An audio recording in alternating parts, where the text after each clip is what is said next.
Sa mga nahiusa kanato sa live streaming ug sa radyo, kanatong tanan, maayong buntag.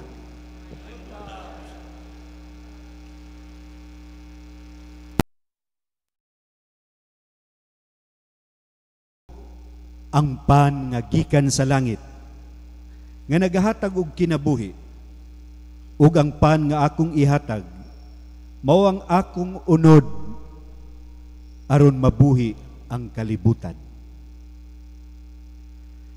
Ani anak kita niining ikatulo nga Domingo, nining atong pagbasa ug pagpamalandong sa Ebanghelyo sumala ni San Juan, nga nagabadayag niya nang gitawag the Bread of Life Discourse, o sa kapagtudlo o sa kapagsangyaw mahitungod sa pan sa kinabuhi. Ako ang pan nga gikan sa langit, nga nagahatag sa kinabuhi. Ug ang pan nga akong ihatag, mao ang akong unod, aron mabuhi ang kalibutan. Adtong Agosto 15, gisaulog sa atong simbahan ang solemnidad sa pagpasaka sa langit sa mahal nga Birhen Maria. Lawas ug kalag, Assumption of Mary. Ug karon ang atong ebanghelyo, si Jesus miingon, ako ang pan nga gikan sa langit. Ang pagpasaka ni Maria sa langit ug ang pagkatao ni Jesus, ang pan nga gikan sa langit, puno sa kahulugan ug timaan. Din ang atong tawhanong pagsabot, posible magkulang, apan modala kanato ngadto sa pagtuo, kalipay ug paglaom. Mo gani diha sa pagsulti ni Jesus niini, ang mga tawo nga nakadungog nangutana, unsaon man niining tawhana paghatag kanato siyang lawas aron kanon.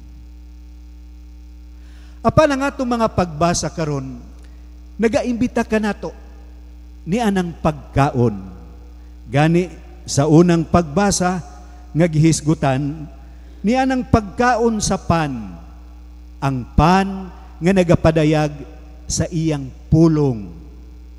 Ang pulong nga mudala ngadto sa kaalam. Ug ang kaalam nga nagagikan sa mga pagbasa diha sa pulong sa Dios, ug dinhi gipadayag sa basahon sa mga panultihon ang Torah, the first 5 books sa Old Testament, nga nahimong ilang kalanon diha sa ilang pagpaminaw ug pagpamalandong. Mao nga giimbitar sila, tambong kamo sa kumbira, pero gisultihan pod mga taong walay alamag. Tambong kamo sa kumbira, mga buang-buang, ganahan ka kagkaon, bitaw. Pero usa ka pag-imbita kanato nga ni anang maong pulong sa Dios, nahimo usab siyang kalanon. Kalanon nga modala ngadto sa kahingpitan sa pagdawat sa pulong nga nahimong tao nga mao si Hesukristo. Ug dinhi gipadayag niya kanato nga dili lang ang pulong mo'y atong kalanon, pero siya mismo. Mo nga si Jesus miingon, ako ang buhi nga pan, nga nagpasabot kalanon, nga makapabuhi kay kinabuhi sa Dios mismo, nga muhatag sa tinuuray nga pagpalambo. Alang kanila nga mudawat, alang kanila nga mukaon niini. Ug si Jesus miingon, ug ang pan nga akong ihatag, ang akong unod, aron mabuhi ang kalibutan. Nan mangutana kita, asa man gikan ang unod sa pan nga gikan sa langit? Sa iyang inahan, ang mahal nga Birhen Maria. Aron siya mahimong tao, adunay lawas kini nahimo pinahagi sa mahal nga Birhen Maria, ug walay lain nga lawas ang nahimong kabahin kaniya, kay gilalang man siya sa Espiritu Santo. Busa diha sa Dios nun nga kaayo, ang mahal nga Birhen Maria, di nagagikan ang unod sa pan nga gikan sa langit, gipasaka sa langit aron pag-ambit ni anang langit nung himaya.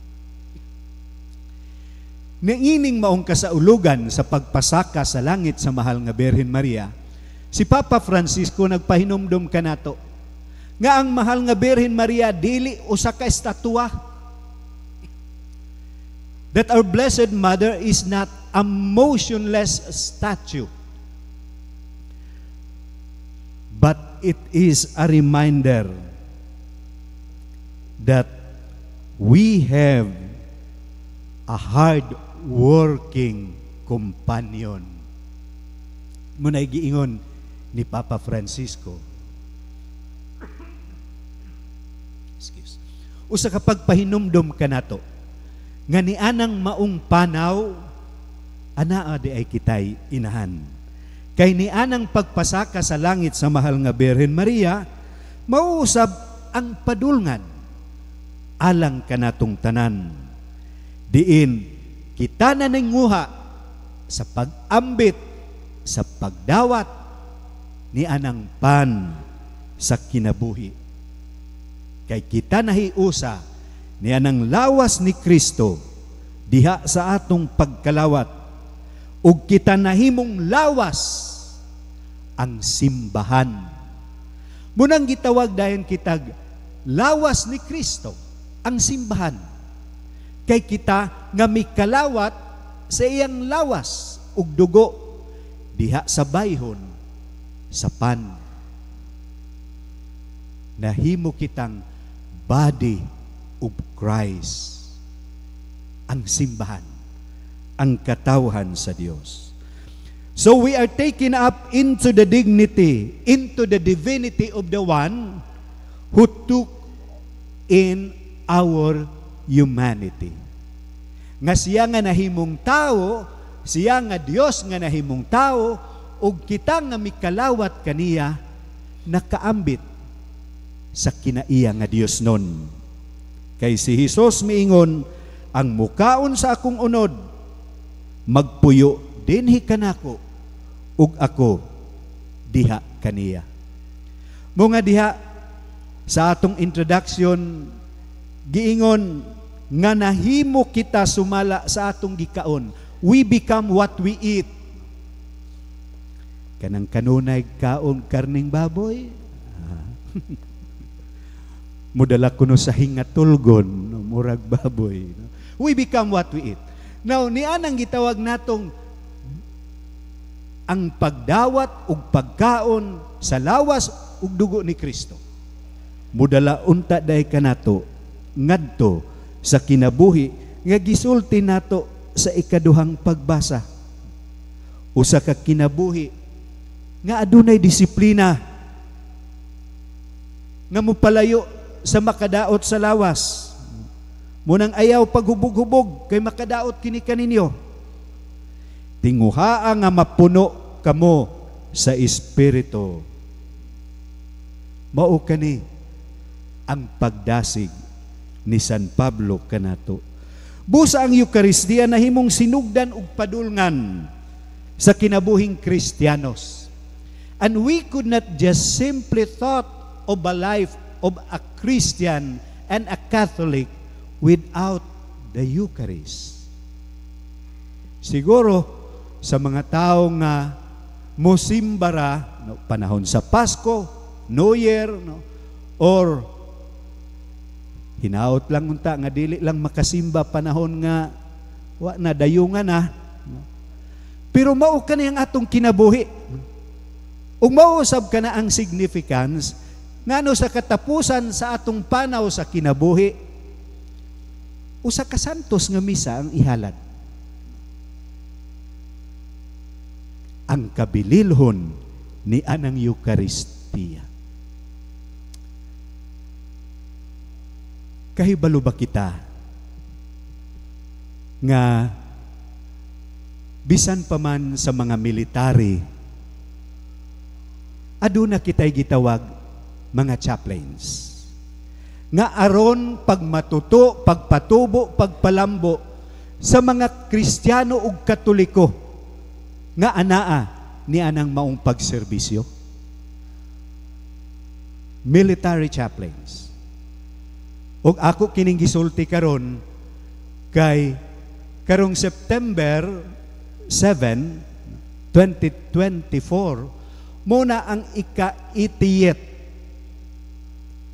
nga gikan sa pagkalunod ni anang Sinyo Maru nga giingon diha sa Sindangan Strait.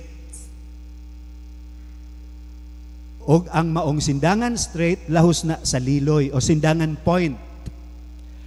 Og apil ni ana usak ka prisoner of war nga American nga chaplain, si Father Joseph Verbis Lafleur. Og dunay kausa nga mahimo siyang santo usab og saman sa ato nga gihimo ni Padre Francisco Paliola sa diocese sa estado sa Louisiana, no? So ni anang maong bahina di ay makita nato unsa kabililhon ang Eucharistia nga bisan pa man ni anang maong mga kahimtang ana ay mga pari. Sa pagpahinumdum lang kanato nga mga Kristiyanos nga ni anang langit nung mga pamaagi ug instrumento sa kahiusahan nga mudala kanato ngadto sa kausaban, diin dili lang ang atong kaugalingon na himong sentro, apan ang Dios mismo diha sa atong kinabuhi ug diha mismo sa atong panginabuhi. Diha sa atong kinabuhi ug sa atong panginabuhi. Nga dili bulag ang atong pagka-Kristiyano ug ang atong pagka-Katoliko. Diha sa atong pagdawat sa Eucharistia ug diha kung anaa kita sa atong opisina. Diha sa atong mga trabahuan nga mahimo kitang timaan ni anang dakong gugma sa Ginoo. Busa ang dakong pangutana, dili di ay unsaon man ining tawhana paghatag kanato siyang lawas aron kanon. Pero ang dakong pangutana, nganong gihatag sa Ginoon kanato ang iyang lawas? Kana nagpadayag sa iyang dakong gugma kanato ug nga kitang nga modawat ni ining maong lawas ni anang maong unod. Kita usab makahatag og kinabuhi ngadto sa uban.